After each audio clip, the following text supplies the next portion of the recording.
Hey family, my name is Daniel and I am the pastor of Central Connections and Small Groups here at Victory Family Church.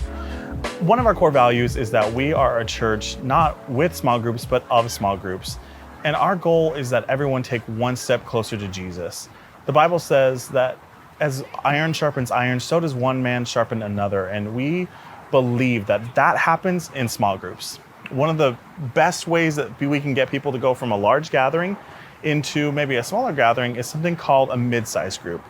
A mid-sized group is an opportunity to have a group that's a little bit smaller than a Sunday gathering, but not quite a small group in someone's house. These can give you an opportunity to connect with people that you've never met before, but not be as intimidating as going into someone's living room. A good example of a mid-sized group is something like a men's morning Bible study, Alpha, or our socials.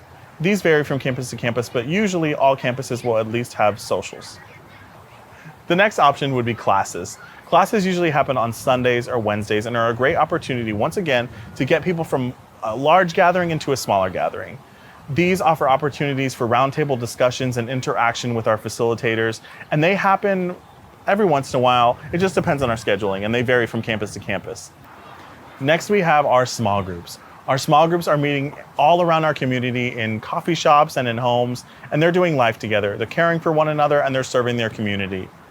Here at VFC, we operate on a free market system with 4 classifications of groups. We have our activity groups, discipleship groups, outreach groups, and care groups.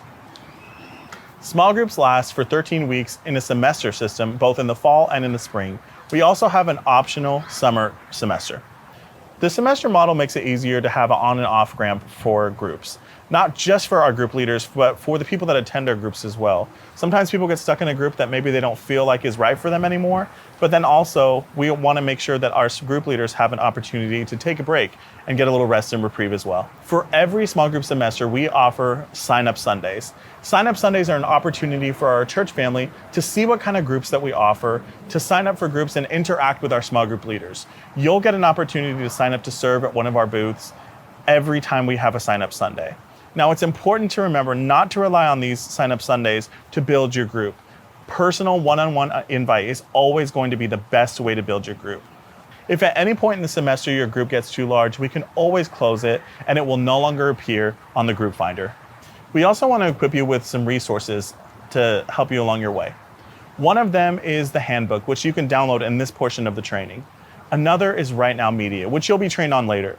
But Right Now Media offers all kinds of studies that you can go through, both for your personal use, but then also to take your group through.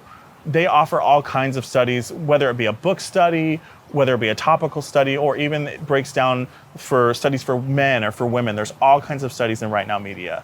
And we definitely want to make sure that you take advantage of that resource. You're actually using it right now by watching this training. If you have any other questions, you can reach out to your campus coordinator. Every single campus has someone designated over small groups, and they are available as a resource to you. We want to make sure that all of your questions are answered and that you feel comfortable before you start leading your group. Before we continue, we want you to ask yourself a few questions. What kind of group are you going to be? Who are the people that you're going to invite? And most importantly, where are you going to meet? Keeping in mind that a church campus at any campus is usually not an option. You can do coffee shops or someone's home. You can even, if you're not comfortable maybe inviting people into your home, you can find a host home where somebody just has the gift of hospitality and they love having people in their home, but they don't want to teach. You can partner up with that person and you guys can make a great group. They're the host and you're the facilitator. It's really, really important that you take a lot of time and really put a lot of thought and prayer into your group. So right now, I'm just going to encourage you to begin to pray over your group. Pray over what kind of group it's going to be and who's going to attend your group. You are going to be absolutely amazed by what God does and how God uses you this semester. I'm so glad you became a small group leader. Thanks so much.